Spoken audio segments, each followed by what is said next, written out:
everybody. Welcome one, welcome all, and welcome back to the Bleav in Iowa State podcast. I'm your host, Tyler Carter.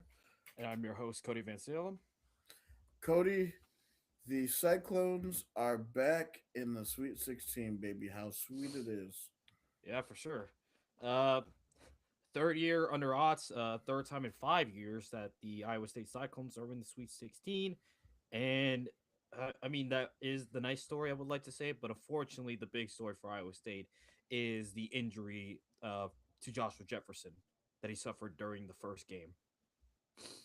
Yeah. What I know there was supposed to be an MRI scheduled. Do we know the status of that right now? I did see earlier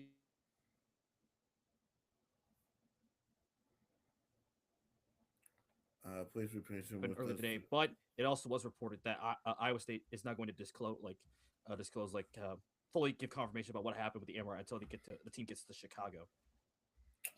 So we probably won't know until like Wednesday or Thursday. I'm guessing. Yeah, so we'll probably know later in the week, but yeah, it just got done, and obviously, Joshua Jefferson, you lose an All American, at the caliber of Joshua Jefferson. Wait, uh, tell me if you did this too. Did you think this was going to be the same situation as George Niang's broken foot in 2014? Yes, and once we start talking about this game, you'll know why. But you know what? Let's get into this and let's break this thing down. Mm-hmm. Yeah, so Kentucky. So the game gets Kentucky. Obviously, Kentucky was coming into this game off of that miraculous 3 point half court shot by Otega Owe to send the game into overtime, and eventually they won that game against Santa Clara in the first round. But I mean, coming into this game, what was like your read on Kentucky? So I knew Kentucky was a team that was on an emotional high. I knew that if we there was one of the things I was worried about was their size and their ability to be able to rebound down low. So that was one thing I was worried about, even with our bigs. That was one of the things I was looking at, and also just the opportunities that we may be able to have, because I know one of the things we talked about before playing Kentucky and is that like if this team gets down by a lot, they will quit, Mm-hmm. Yeah, and that's exactly what happened. right. And I mean, Iowa State, they came off of putting 100 on Tennessee State, but obviously you lost Joshua Jefferson like it within the first couple minutes of the game. So Iowa State kind of had to adjust their game plan. And I mean, what adjustment they made? They went smaller ball. Nate Heisey saw a lot more minutes, and I mean, that performance against Tennessee State was like one of the like that was one of the best shooting performances that Iowa State's had on the year. Looking at their shooting totals, I mean, they shot 46% from three. So, and you wonder like, can that carry over, especially with what Nate Heisey and Killian Torrey did for you. Nate Heisey versus Tennessee State, he shot 4 or 5 from three. Killian Torrey went 2 of 3, and I mean, you saw the confidence build for both guards, and you needed them to really kind of step up, and you also needed to see Tamin Lipsey step up because in the game against Tennessee State, he only had like what 2 points or so in 12 in those minutes, and I mean, a lot of that too was because he was just in foul trouble. He had 4 fouls to end this Right. game, but you needed to see the guard play kind of step up, and I mean, going in like, and then when the game started, so tips off in Kentucky, they get out to what was it, a 15-4, like a double digit lead. They led at one point by 12, and Yeah. I mean, this was when Kentucky was hitting shots, and Iowa State. It felt like the Arizona game, or if you want to go a little like more backwards, the Pitt game a few years ago. Iowa State just couldn't, like, their defense was doing everything they can to keep them in the game, but they just couldn't get a shot to fall. At one point, Iowa State was 0 for 11 from three, and we were like, "Oh God, this is like the Arizona game all over again." Yeah. Yeah, and then the worst part about it was Cody is that it's just like they it's not like they were taking bad shots. It's just the shots weren't falling. The thing that sort of gave me hope though is like they were down 18-6, and I'm like, man, if they're just able to just get one of these threes knocked down, um I like where this team is at because at that point they were still Kentucky was still turning the ball over. So I mean that was obviously as we get deeper into the game, um, like you see as we look at the play by play chart.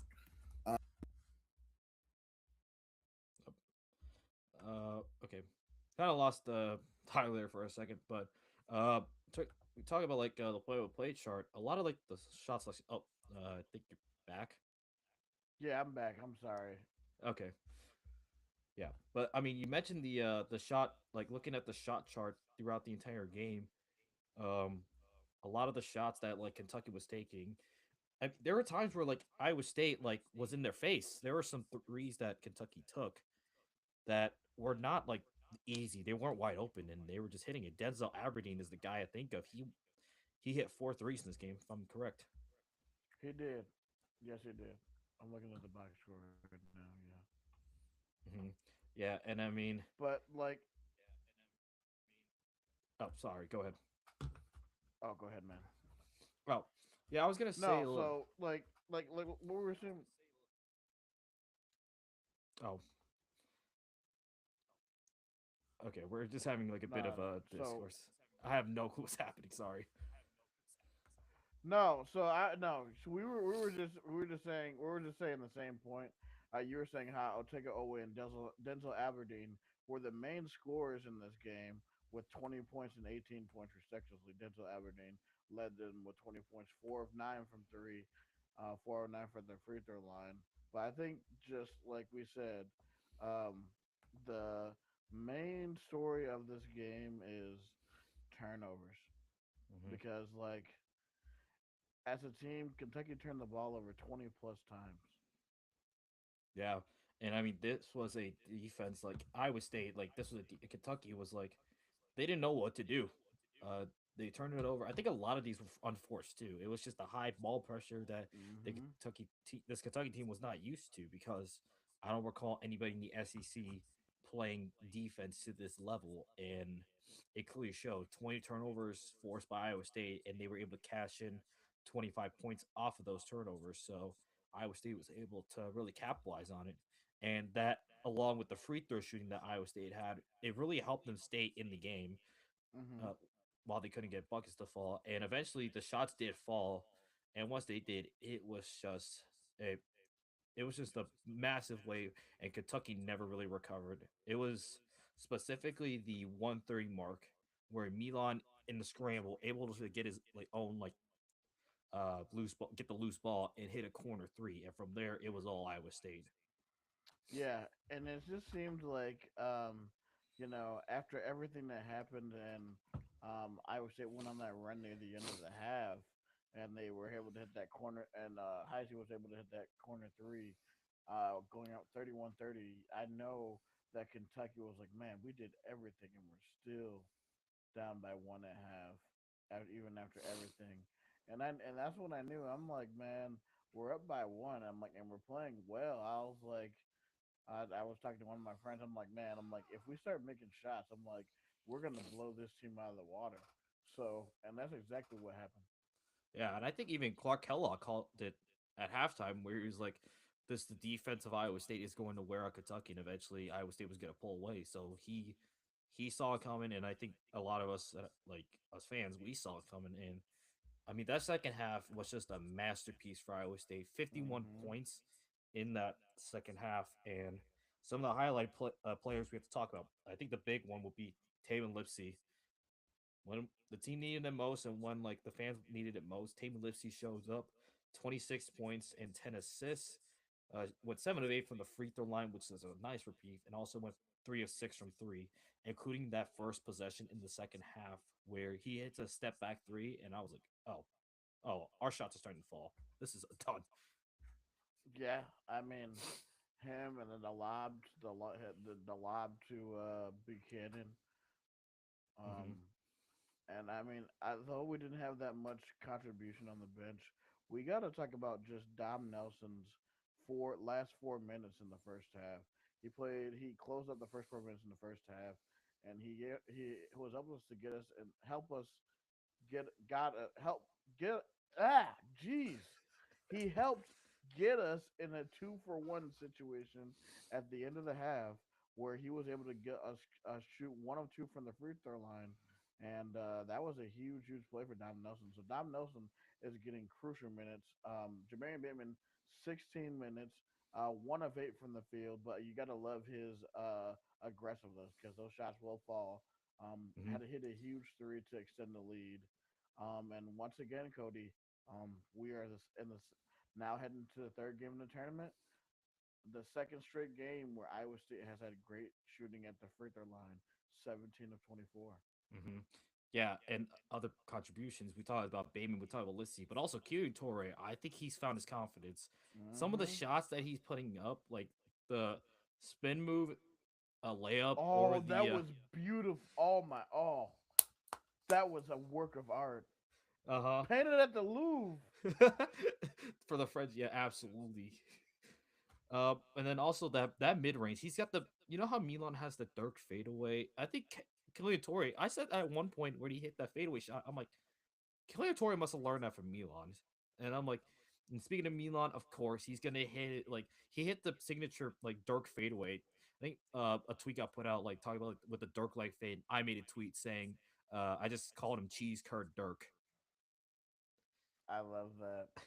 And I'm glad that I caught on because I think I was listening to CF After Dark, and Matthias just saw the tweet of me saying, said like they just call Milan cheese curd Dirk. I'm like, yes, I knew this thing would get traction. Oh, so that was you, my boy. I love Yeah, it. I love it. yeah. And then somebody else we got like, and then not just can't really say enough praise, but Nate Heisey, 12 points, 3 assists, but man, he was able to really bring defensive attention and also space the floor a little bit. And that and one sequence was a thing of beauty. I know It he didn't sure hit the was. I wanted him to hit the free throw, but I'm like, you know what? That and one that just got so much energy for the team and the fans. And I was like, you know what? Every team that goes on a deep run, March Madness always has that cold white boy that shoots threes. It's safe to say we have two of them. He's a white boy that has some emotion, man. Yeah. And then at the end of the game, I was watching, and we were already blowing up. And the fact I just see Blake Buchanan shoot a three, I'm like, oh no, oh god, I mean, like the crazy thing is that they've been pretty close. So like maybe maybe one of these will hit. yeah. Who knows? I mean, the way we just blow out these teams. I'm like, you know what? Screw it. Yeah, just go ahead and shoot a three. We'll see what happens. And apparently, from what I hear, is that um, Dominicus Plater can also shoot from beyond the arc. And if we unlock that in him next year, oh, Oh, baby, so we're gonna have like Cheese Curd Dirk and a guy who probably grew up watching Dirk Nowitzki, being from Germany. man, if that's what he becomes, the college basketball better be on notice. For I'm sure. just telling you that right now. Yeah, and then we'd also presume like this is a little bit looking early, but if you do in fact return Milan, you would also return Blake Buchanan, Killian Torre, Jermaine Bateman, and Don Plato. That's a solid like starting five, if you ask me. So I'll start 5, and then you have and not to mention Mason Williams coming off of Oh yeah, injury. yeah. Seeing what he has, and then the freshman class, who you know that the freshmen are gonna contribute. So it's gonna be a nice little Mhm. rotation going into next year. Yeah, So it's and gonna be screw it. interesting to Get see. Kate Kellerman some minutes. Might as well. Yeah. So that was all fun, and just Iowa State just broke the will of Kentucky. And I mean, like, and then in the post game, Nate Heisey's being interviewed. Alec Bussey with the video. I'm gonna paraphrase what Nate Heisey said. This was in reference to Iowa State identifying the chance of Kentucky mentally checking out, if you will. It like you mentioned earlier, Nate Heisey said this quote: when you get them to that point, it's like let's just be done. I think that's their mindset. Yeah, like I mean, they were out of sorts in the second half because it's just like no matter what they did, like one of their players was like, "What are we supposed to do?" Yeah, It was the funniest thing. I, I was like, "Man." Yeah, because I think at one point it was during the second half, Kentucky had tried to play as physical a defense as Iowa State had been playing all game, but they just got too physical, and I think three fouls were called in Kentucky within the span of 10 to 15 seconds. Yeah, man, it was crazy. That was a crazy sequence. I was like, "Are you kidding me?" I was like, "I've never seen a team foul like one fun stat that like they were 254th in fouls committed, so they're near like the bottom part of college basketball and committing fouls. So like it's very very interesting that came to be because they're one of the worst fouling teams in Hmm. uh in basketball. Yeah, for sure, for sure. So, I mean, Iowa State, we took it to them, and it's clear. And boy, oh boy, let's just say Kentucky fans did not have a pleasant time, uh, especially at during the second half and after the game, because boy, oh boy, they want Pope gone. Yeah, I mean, you pushed one coach out the door, and now you just feels like you're stuck with him, and you wanted to let go of uh you wanted to let go of Calipari because he had the freshmen and they weren't winning national championships. You weren't satisfied with making the Sweet 16, and now you want those same freshmen, and now you're losing in the round of 32. So maybe I understand you have high expectations, and y'all are historically a blue blood, but with this, y'all are never gonna win because you guys will never be satisfied. Yeah. Not saying that you should be like content, but like to expect. I mean, I understand Kentucky. Like y'all haven't won in like a decade plus, and Hmm. you guys will probably respond. What do you guys know? You guys are Iowa State fans. Well, one thing I do know is that we're thankful for our coach, and like obviously we do have expectations of making it to Elite Eight because TGA has raised the expectation to that. But one, I wanted to share a video, and basically the rallying cry of Cyclone Twitter right now. I think you guys are gonna enjoy this. Is this the one from Jake Brand? Oh yeah, Oh, you already know. You yes. already know. Hold on. Yep. So this is an interview with Milan. This was after the Kentucky game. And pretty satisfied. I don't think a lot of people really doubted us without him. But it feels like 44.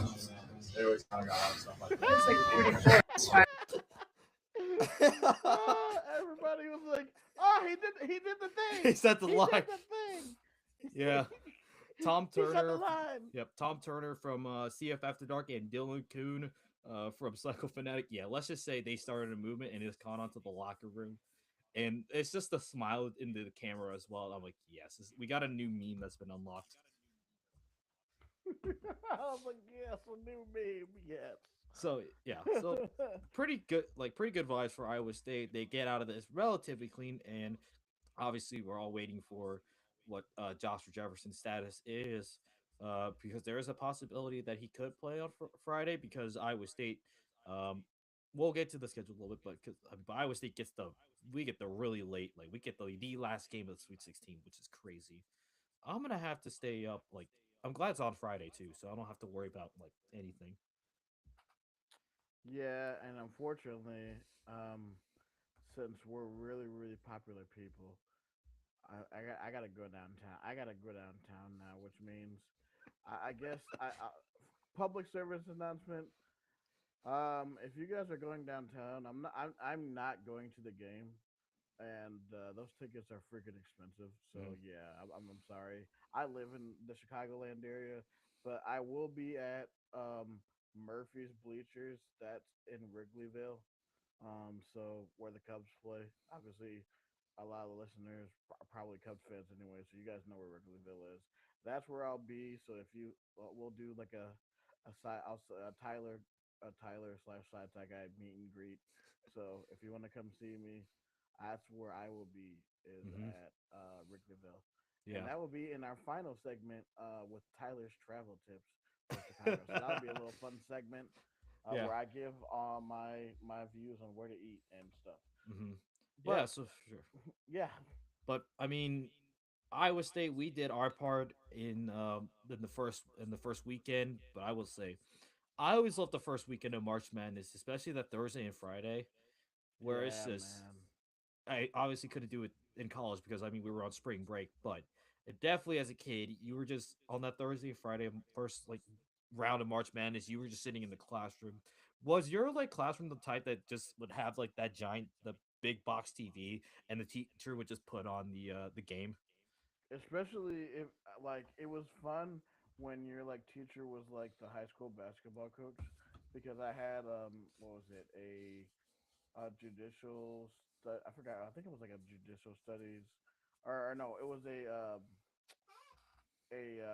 Supreme Court class, Hmm. and he was a basketball coach, and he always turned on March Madness, and that was always the coolest thing when your teacher was really into sports, because there were teachers that weren't, and they never put it on, but like when it was like when you got all your work done, you're like, yeah, you know what, guys, let's watch March Madness. You're like, yeah, this is awesome.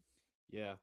Or I guess like now, I guess for me, like I would have it on my phone too. I mean, I still have some teachers that Hmm. would put on the big box TV, but sometimes me and like my friends, we would just sit like just at our desks and we all just put our phones together and we'd all just sit during class watching the games. And I bet like college students, like I might honestly do the same where if applicable, I'll just sit in the class and I'll just like put on like March Madness games or even watch highlights leading into the tournament because there's just something about sitting in the big lecture hall. You're in the like all the way at the top or in that back row and you just like you're looking at like what's going on in class, but you also just have on your computer just March Madness highlights.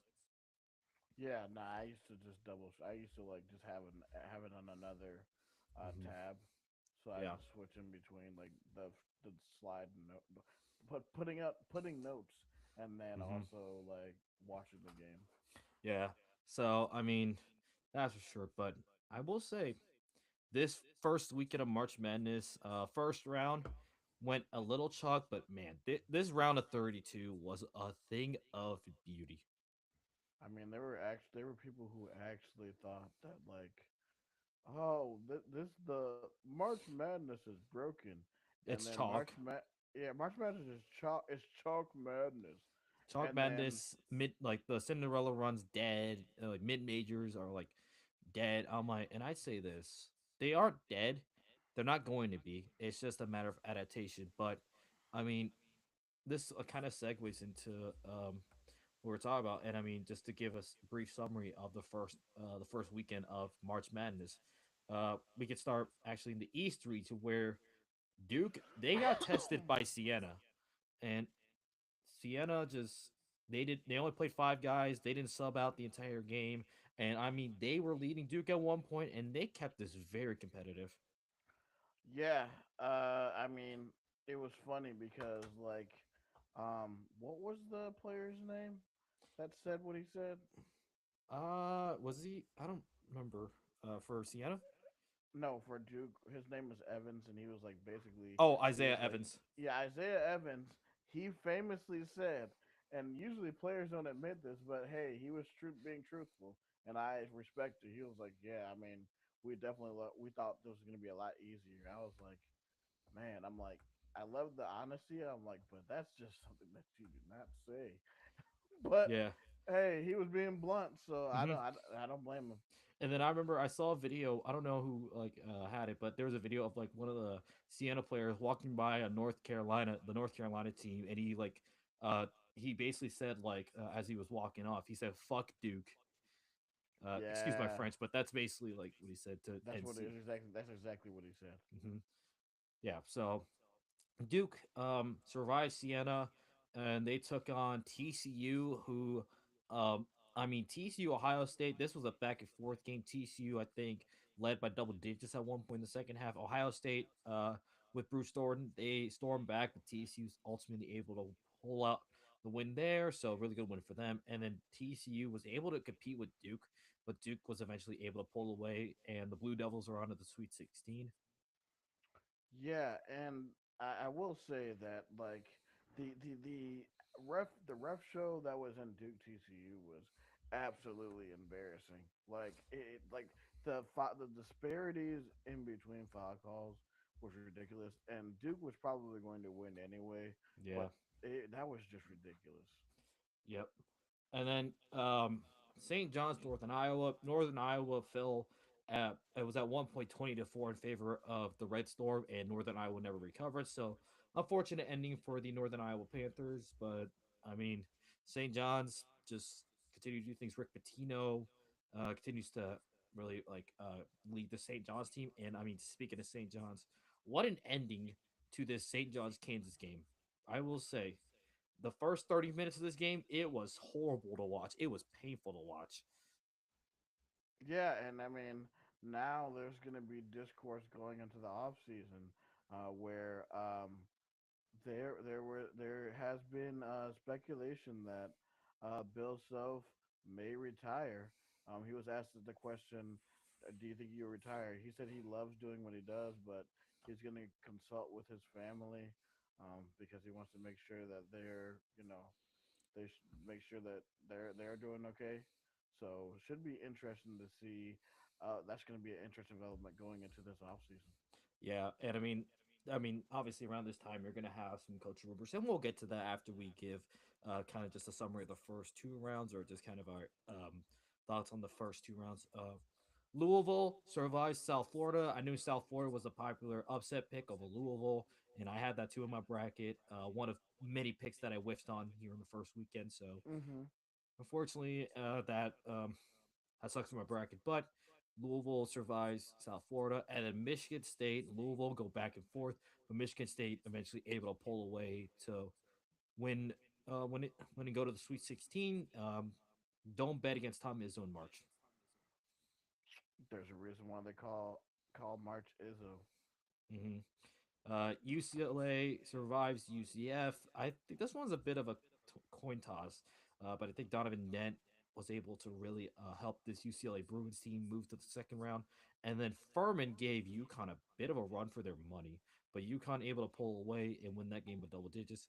And then in the God God please save whoever's refing this game. UCLA and UConn, it was back and forth, but UConn able to pull away, and they're on to the Sweet 16. And I was genuinely surprised to find out that it took almost the entire game for either Dan Hurley or Mick Cronin to get a technical foul. Oh wow. Yeah. So Doug Sermons was the official, and everybody heading into this game between UC and UConn, we were all thinking, all right, how long is it going to take until the ref ejects both coaches? Yeah, usually the refs are quick triggered these days, but the fact that it took the entire game is actually pretty impressive. Yep. So it is Michigan State, UConn in the Sweet 16 in the East, along with Duke versus St. John's. So yeah, some things here, but the South, this region got turned upside down. Wow. Yeah. I'm not gonna lie, the South region has been absolute cinema. Like I'm not gonna lie. At least the top half of it. hmm Yeah, so I guess we're gonna have to rip off the band-aid for you, Tyler. Sorry, in advance. Florida takes care of Prairie Ah, View 114-55, and then they matched up against Iowa, who beat Clemson 67-61, and this is probably the biggest upset of this tournament, and I don't think we're gonna get anything bigger. Iowa takes down the reigning defending national champion Florida Gators 73-72. This was a game where if you had told somebody that Bennett Sturts was going to go 0 for 3 or 0 for 9 from 3, and Iowa at one point was shooting 1 for like 11 from 3, you would have thought Florida would have absolutely blown the doors off of them. But Iowa, I mean, to their credit, they took away Florida's strength. They matched Florida in terms of points in the paint and rebounding, and it's it was a case of Iowa was able to hang around, and eventually they were able to win this game. I mean, Florida got up like 4 with about 2.5 to go, but Cooper Koch just pulls that three from the top of the key. That thing just it's pure, and then like the last like 10 seconds, Iowa was able to break the press of Florida, and Bennett Sturts able to find Alvaro Fulgaris for the corner three, and that shot is going to live in Iowa Hawkeye lore, basketball lore forever. I mean, like we as we go like a little bit off track real quick, we gotta just talk about just the epic hate triangle. Like all the stuff that we used to say about Iowa, we can't say anymore. All the stuff we used to say about Nebraska, we can't say anymore. Nebraska came into this tournament not having ever won a NCAA tournament game. Hmm. Now they have won two games and are in the Sweet 16. Iowa went 27 years without making it to the Sweet 16 since 1999. Iowa is now in the Sweet 16, and I mean you have basically 7 out of the 16 teams right now that are from the Midwest. That's absolutely insane. Yeah, the Midwest runs basketball. I said it. We run football and basketball, man. We just Yep. run sports. And we talk about Nebraska. Before I want to talk about this Iowa Nebraska matchup. Nebraska picks up their first two wins of in their program history of in the NCAA tournament with a 76-47 win over Troy. And then in the round of 32, they served like they got the Oh, basketball gods were in Nebraska's favor against Vanderbilt, and Vanderbilt took down McNeese in the first round. But Tyler Tanner, you got to feel for him because this is now two times hold in the on. same basketball season where Tyler Tanner has a chance to win the game because the first time it happened at Mizzou, he shoots like a half court three, and both times they rim out. Yeah, hold on. I need to hold on. We gotta watch this because Oh, I thought I would be so sick because I'm like, you gotta be kidding me. yeah, Like it was halfway in. yeah. I let me see. Oh wait, hold on. I think I found it. So, Okay, here let me unshare yep, my yep. screen. Oh, there you go. All right, so I think it started, but real quick.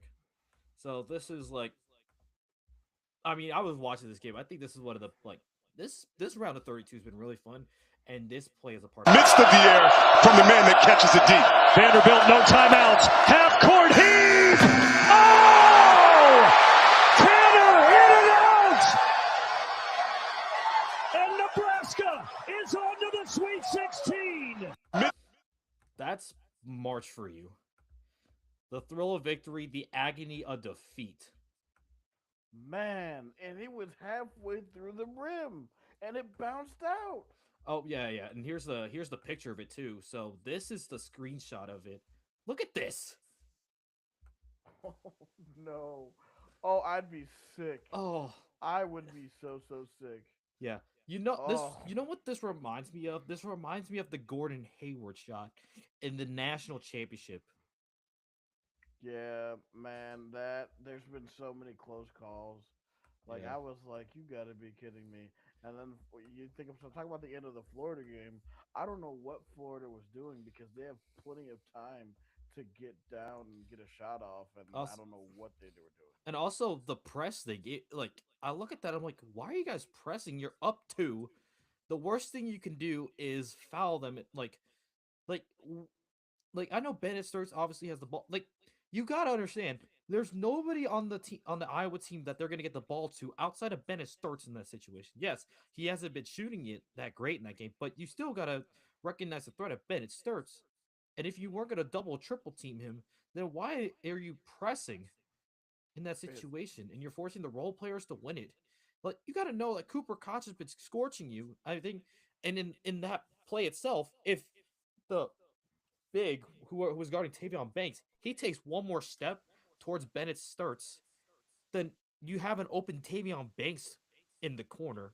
And you also had an open Alvaro Fulgaris in the corner. I don't know what Florida was thinking in that situation. I And don't know what they were thinking either. There were so many questionable decisions by Todd Golden. I was yeah, like, what is going on? yeah, but I mean, Ben McCollum obviously it's safe to say that I think he's gonna have his job secured for a while in Iowa City. And I mean, even in that game, when we had the scuffle between Alvaro Fulgaris and Alex Condon, and this is where some Florida fans were thinking, like, why didn't Alvaro Fulgaris get ejected uh, in that scuffle in the middle of the first half, where And I think part of it too is on the refs because they didn't call the jump ball quick enough. But Yeah. the sequence basically goes that Fulgaris and Condon were uh, fighting for the ball. Condon throws down Fulgaris, and there's if you put in slow motion, it looks like Fulgaris is about to go full like UFC, just throw a haymaker on the ground on Condon, but he actually pulls back and hits his hand. Now the refs did call a double dead ball contact technical foul, but Todd Golden wanted probably Fulgaris to be ejected after that. Oh yeah. I think just what happened was I think just Iowa just they came to play. They weren't joking around because literally the first play of that game, Iowa just threw a lob. Um, Granted, it didn't really work. It was bad, but it just showed that Iowa wasn't afraid of Florida, and it clearly showed. The game clearly showed that Iowa wasn't afraid to go right at Florida. And I mean, the Tavion Banks, I think he was giving about half a foot. He was just driving in that paint, and he didn't care. And that's kind of what you got to do if you're like you got nothing to lose. Like you were 9.5 point underdogs against the reigning defending national champions. So Iowa did what they needed to do. They forced Florida to play at Iowa's pace. Yeah, I mean, Iowa dictated the terms of this game. It's absolutely stupid how they play their games exactly like the football team.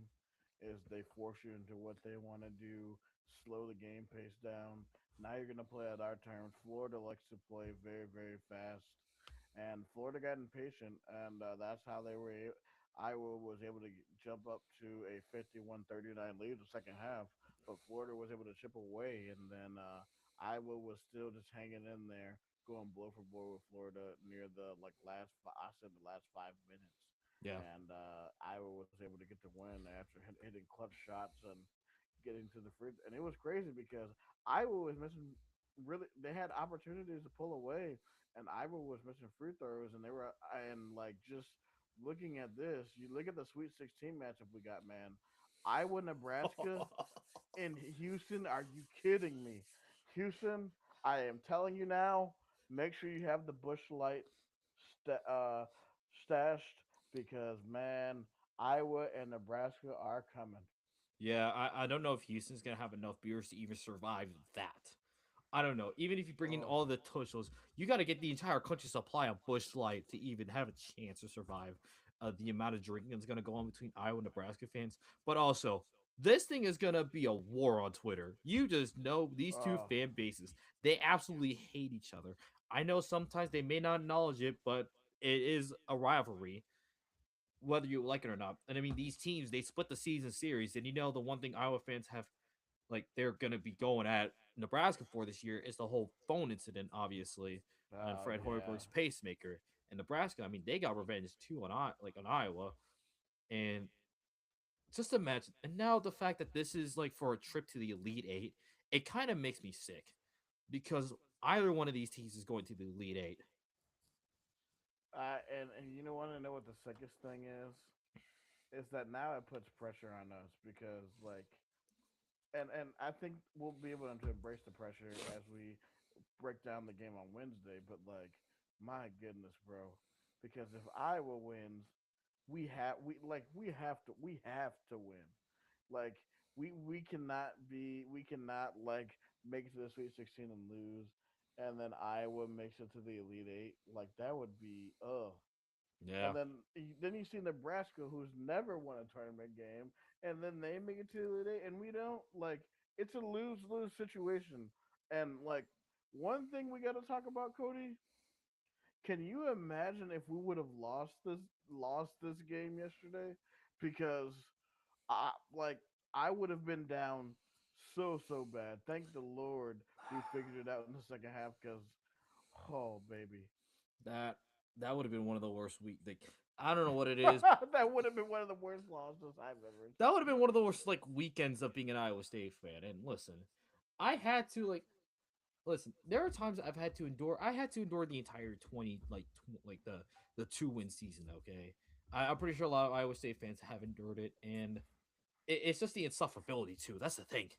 These Iowa Nebraska fans, they just for one reason or another, they are just like so insufferable. And They I'm are. obviously biased.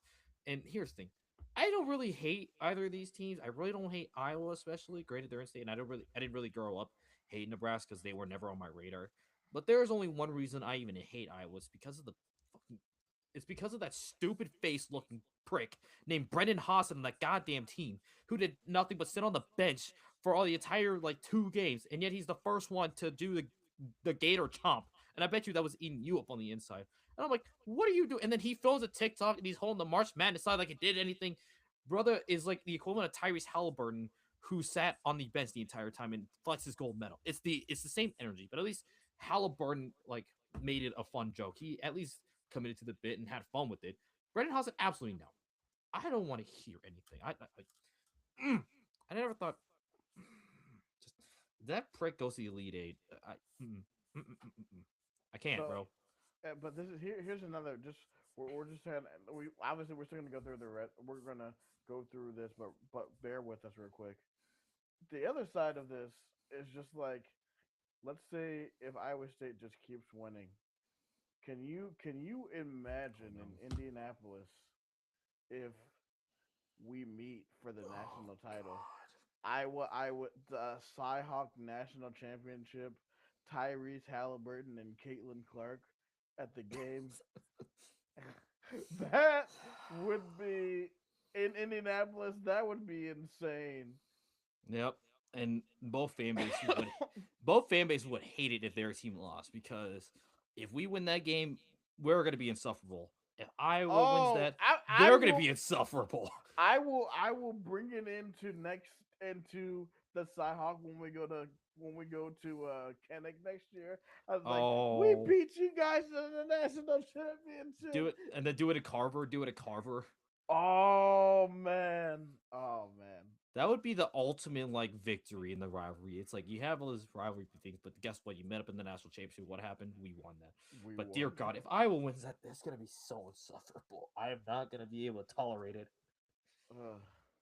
Okay, Let's go to Nebraska, please. go Big Red. I guess Go Big Red, I guess. only for Hoiberg. We're here strictly for Hoiberg. Only Respectfully. for Hoiberg. Yeah, All we haven't even right. gotten to the other side of this region because Iowa, Nebraska was so packed. But I mean, this other side of the bracket, North Carolina, VCU. North Carolina blows a 19-point lead to VCU, and VCU wins it overtime. And North Carolina, it's sounding like they're gonna fire Hubert Davis. Yeah, and obviously this caused a lot of discourse because it just seems like every time when we have a coach that is very good, there's North Carolina and Kentucky fans are like, oh, we're gonna take your coach. North Carolina fans are gonna be like, oh, he's TJ is coming to North Carolina, and like, I mean, we gotta talk about this. Why wouldn't he? Because they have the resources, they have the prestige. So I mean, that's Why something that we wouldn't could. he? Yeah. Let's see. Number one, he's been an assistant at Iowa State under 3 different head coaches.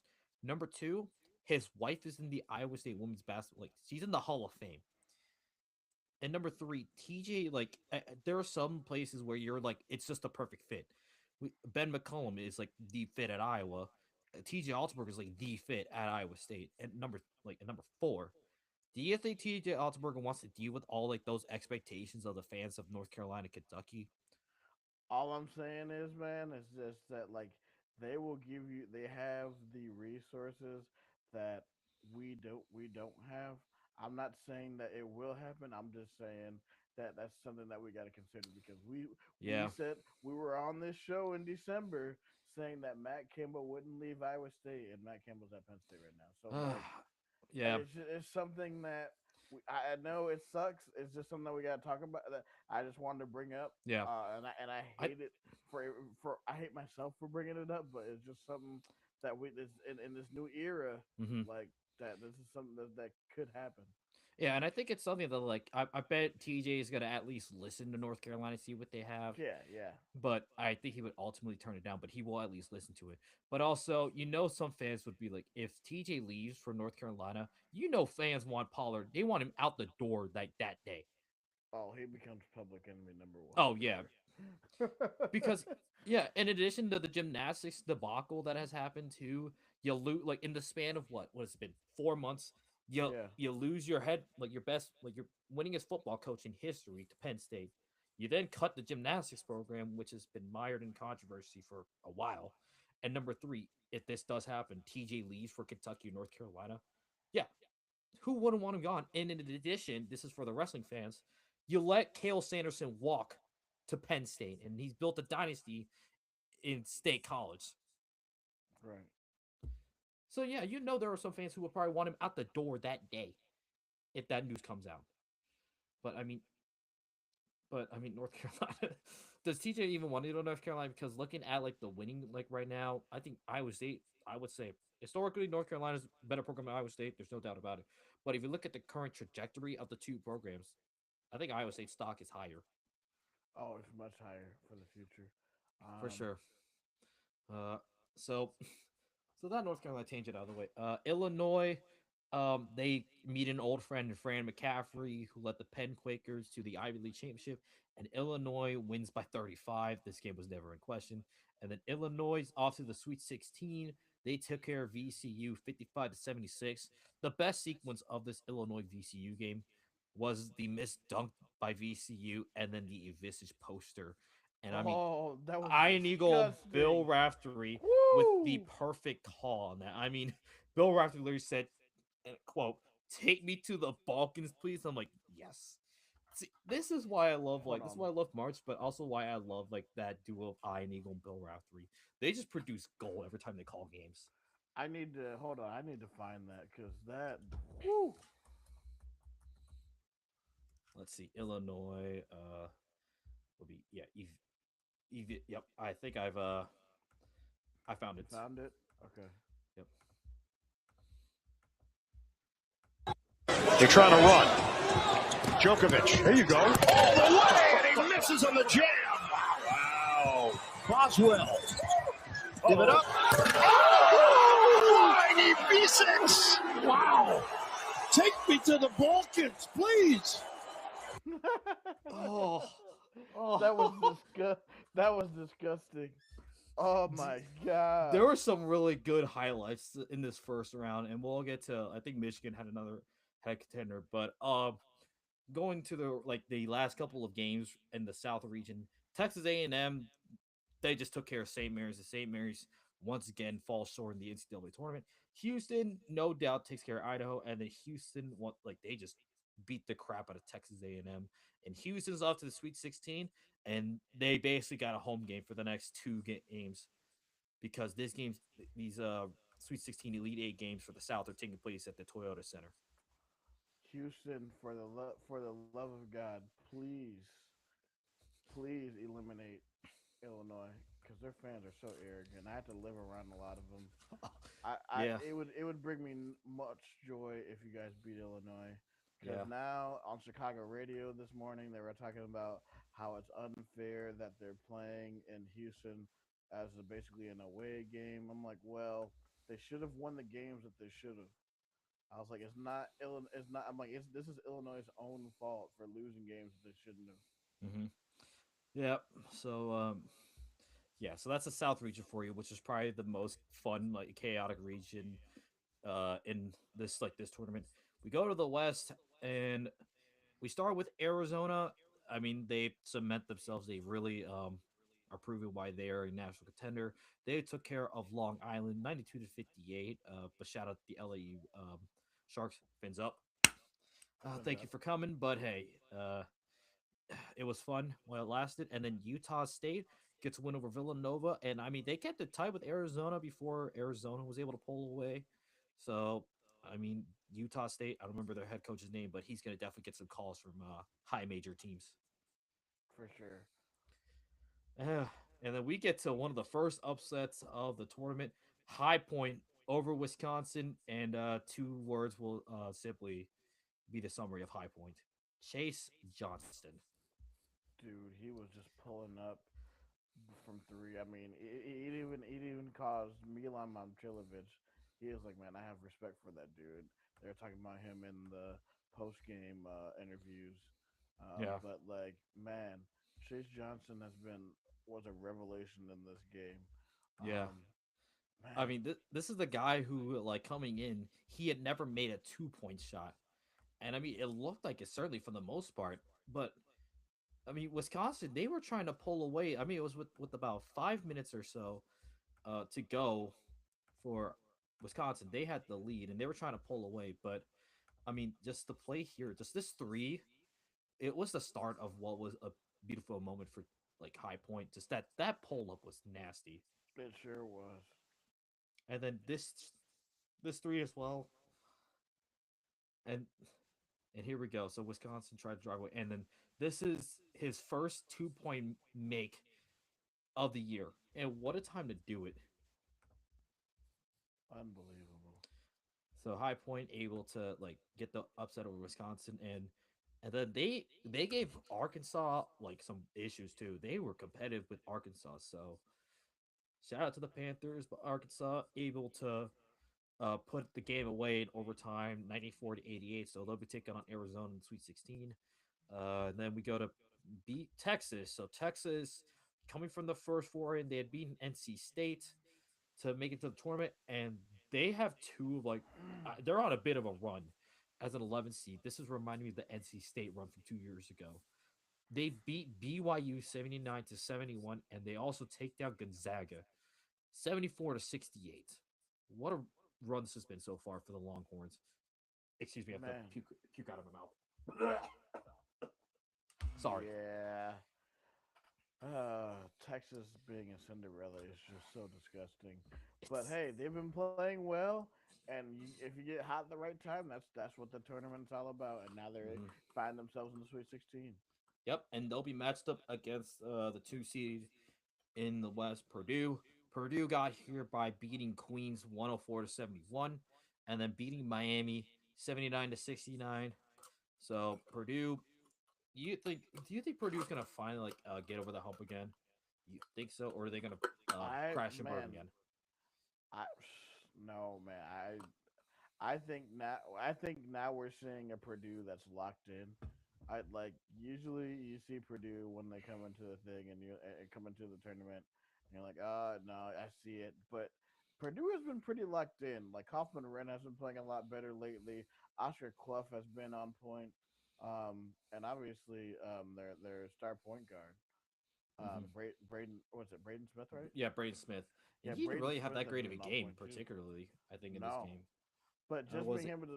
being able to steady the ship, I just think starting in San Jose on I believe that's Thursday. Um, Purdue and Texas is going to be a battle, especially in the paint. But I think Purdue will be able to edge them out. But you got to watch for Vocalitis for Texas. Oh, for sure. And then that leads us to our final region of the bracket, the Midwest region, where Michigan, the number one seed, they are they're cruising their way to the Sweet 16. They get a 101-80 win over Howard, and then against Kareem Abdul-Jabbar, Robbie Avila, Rob Wave, whatever nickname you have for Robbie Avila, leading they the Bilkins. I don't know where I'm going with this, but the Bilkins of St. Louis get a win over Georgia, 102-77, but they run into a buzzsaw that is the Michigan Wolverines. And I mean, St. Louis kept this competitive too. So these some of these mid majors are really able to win these games and then keep it competitive, but just ultimately Michigan was just too much for the Bilkins, and Michigan wins against St. Louis 95-72 to secure their spot in the Sweet 16. And Michigan, this is the one team that I think Iowa State could have some trouble with if they do meet in the event that Michigan Iowa State advance to the Elite Eight. Yeah, they have two elite bigs. I one advantage I do see Iowa State having is against the guard. It's a guard play. Mm-hmm. But I think this is going to be a game where, if we're able to get Joshua Jefferson back, this is going to be the game where if we are lucky to win on Friday and we play Michigan that this upcoming Sunday, we're going to need him. For sure. Yeah, because I think just like that was a matchup I really wanted to see. Jefferson versus Lendeborg. That would be so fun if we were able to get that. It would be, and just like 1-2 matching up. But hey, we gotta talk about the other team that they're facing, Alabama. Hmm. Alabama, um, even with Aiden Holloway not being there, they won by 20, 90-70. and they basically stopped the all hopes for Texas Tech as they beat Texas Tech 90-65, to where it sets up as a really fun clash in different styles. Alabama is run and gun. Michigan likes to sort of slow it down a little bit. So really excited for Michigan Bama. Yeah, the that Texas Tech Alabama game. I mean, both teams were just chucking up threes because that's kind of the style that both teams wanted to play. But Texas Tech, they tried to chuck up threes, but you're not going to be able to successfully do that against Alabama. They know how to do it. They're literally, that's literally their style. And I mean, Texas Tech for them, it was feast or famine for them. They would either feast like they did against us in Hilton, or they were going to starve. And boy, oh boy, in this game that they starved, they went 4 of 25 from three with the Red Man, Raiders versus 19 of 42 for Alabama. Like, like that's Texas, insane, man. yeah.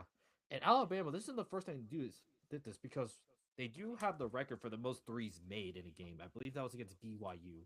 It was last year's tournament.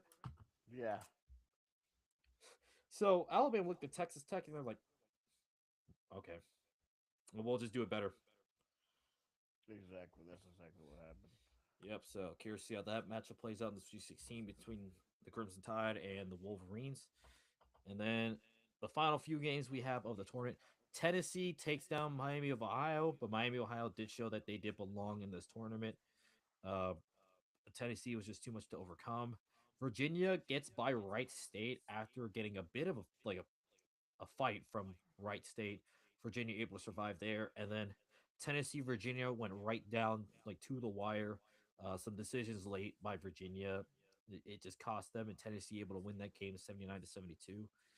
And then we mentioned like Kentucky, mentioned it earlier. Kentucky winning like over in overtime against Santa Clara off of that Otega Owe half court three. Iowa State took care of business against Tennessee State 108-74.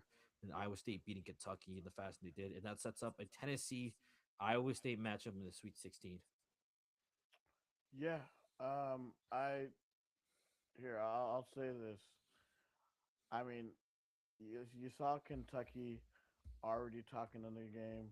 Tennessee fans are already starting to talk before the game. Oh, Tennessee will be able to easily beat Iowa State. Obviously, Gillespie is one of the top players, and one of their main bigs is a lottery pick. So, yes, one of the things that they've struggled with is to get anything going offensively. I think, and they also turn the ball over as well. Yeah. They struggle to turn the ball over, so I think that's going to be an advantage. We're going to get deeper into that on Wednesday's show, Mm-hmm. but Okay. y'all need to stop talking, man. Y'all like Kentucky. You going to learn the same way that Kentucky did. and what's and what is funny is Kentucky beat Tennessee twice in the regular season. Yes, they did. And I feel like looking at Tennessee and Kentucky, they're both pretty similar, like teams, like in terms Like of the build. facts, yeah, and the facts that we made, like they said, Kentucky was more physical. The facts that we literally made Kentucky. Kentucky give up, like, and you thought, and they said like, oh yeah, that's not gonna be nothing. We'll beat them. I'm like, okay, we'll Yeah, see. well, yeah, we'll just like go into we're just gonna just have that just some like we're gonna have some audio bites and some tweets just put up on the wall somewhere, use as bulletin board material, and I mean, I look at this too. There's a world where Alabama and Tennessee does match up in the Elite Eight. We do not need the Oh, third Saturday in October. no. No. uh, You want to know why, Cody? It is a Midwestern sport. Basketball is not played in the South. Basketball is in the Midwest. oh, dude, literally, The urban hubs. We are playing at the freaking United Center. Who wants to see Tennessee versus Alabama at the United Center? Nobody. People want to see Michigan versus Iowa State, and I think that's what we're gonna get. yeah, I gotta find these tip off times. NCAA Oh, tip off time. so yeah, Iowa State is gonna be playing at 8:10 Central Time. So Not even that. It's 9:10 Central Time because if you no, take it's 9:10 Eastern. oh, no, it's 10:10 Eastern. Wait, is that game comes on at 9? Yeah. Oh hell no. And knowing because we're the second game in Chicago, that is gonna get pushed to 9:30. Oh, I'm God. dang it. I need to take a nap before I go, man. This stinks. Dude. But hey. If we look at it this way, this may give Joshua Jefferson some more time to heal that ankle. Very true. Very, very true. And I'm glad I it's on a already Friday for know. me. I know Iowa State fan because I think there's a Cubs game. Oh yeah, it's opening Yeah. weekend for the Cubs, so Iowa State fans are gonna be freaking drunk going to the game. do you think we're even gonna make it to the game at that point? Probably not. I don't know I about mean, some I'll of us. be at Murphy. I'll be at Murphy's, and I hate the Cubs. So, because the next day I'll be heading to Milwaukee, for White Sox Brewers in Milwaukee. So, Yeah. hopefully, I'll make it to that. Oh Um, God. but yeah. One quick thing before we go. Um, yeah. So, as you guys know, and I always bring it up all the time, I am a from the Chicagoland area, so I just have some quick tips for you. Um, just you know, be aware of your surroundings. Don't the trouble. Don't be looking for trouble because it's not going to come find you. Just be aware of your surroundings. But also for eats, um, if you go there's this Vienna beef hot dog stand over by UIC, and they have Chicago style hot dogs, Maxwell Street Polish. Get the Maxwell Street Polish because it's the a Polish sausage with grilled onions and mustard on it. Absolute masterpiece. They have cheeseburgers with grilled onions on it, and they also have pork chop sandwiches, dude. The pork chop sandwiches are amazing. A must. You gotta get you gotta get deep dish pizza, of course. I like Lil Bonati's. There's also a place called Pequod's on the north side.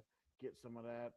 Obviously, Chicago has everything. There's really Michelin level, star level steakhouses everywhere around the city. Um, Not to mention, make sure you get tavern style. Well, that's actually the main style that Chicagoans eat all the time. Obviously, we like deep dish. Those are both styles, tavern style. Two of my recommendations: go to D'Agostino's. I Bleav there's a few locations on the north side, or go to Aurelio's if you can find one of those. They both have like a sweet type of pizza sauce, or go to Beggars. Beggars is pretty good too. Those all I'll say D'Agostino's and Aurelio's. They both have like a sweet type of pizza sauce, elite.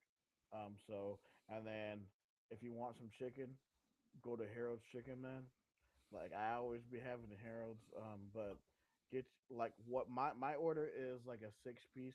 I get hot sauce, but the Chicago staple is a mild sauce. So get it with the mild sauce. The mild sauce is drenched on top of the chicken. It's fire. It's like a mix of barbecue sauce and hot sauce. Make sure you get that. And I like look, I may be a little bit bigger, but I know how to eat, man. So those are a few. Oh yeah, and also we have really good popcorn too. Go to Garrett's Popcorn. Get yourself a Chicago mix. Um, get uh, get it with caramel and cheese popcorn. Very very good. Or get nuts on Clark, which is also good. So those are Tyler's travels tips in Chicago. If you guys follow me on Twitter, obviously I am at Side Tie Guy. I like I said earlier in the show, I will be at Murphy's Bleachers, if you want to come see me. So Mhm. thank you for your time, and we are going to end today's show. A Yep. big thanks to FanDuel. Um, yeah, I Bleav the Yep. win totals are out for college football now, but Yep. I'm also you seeing can still bet. the Yeah, totals for the national champion. Do you want to guess where Iowa State's at? for win totals for football No, or no. for National champion for them to win the national title in basketball. hmm, plus 800. You were close, plus 1600. Those are good odds. So That's why you they need to like go on the chance. FanDuel, create an account, and win money. If you know ball, go and make money with FanDuel. Yep. Yeah. Then there's a lot more. So yeah, we'll get to that. But yeah. So thanks, FanDuel. And then well, let's just say for this tournament because it's kind of in the bit. I am now Joshua Jefferson's ankle boot, for the bit. So I'm not committed to the bit. When that came out and like some people tagged me as like, okay, now you got to go to J Jeff's ankle boot. I'm like, oh son of a bitch, I'm gonna have to do it anyways. But hey, Yeah, let's let see. me I let mean, me let what? me What are fix we that. 2-0 since what are we 2-0 since that came out? So now, yeah, the profile picture is literally just Joshua Jefferson sitting with that ankle like belt on his left leg. Yeah, hold on. I'm I Yeah, well, yeah. While you just that, I mean, you can find it. Just search up J Jeff's ankle boot. You'll find me there. Um, it's literally just that. Yeah, yeah. Short enough, it's J Jeff's, but yeah, you can basically just find it like that. So Yeah, so that's where you can find Cody. You can find me. You can also make sure to follow us on social media at Twitter, YouTube, Facebook, TikTok, Instagram, and Twitch. I see right now currently one person is following us on Twitch, so thank you guys. Um, yeah, um, this is the Believe in Iowa State podcast. We will see you guys on Wednesday. Roll clones, baby. feels like 1944. Yes, sir.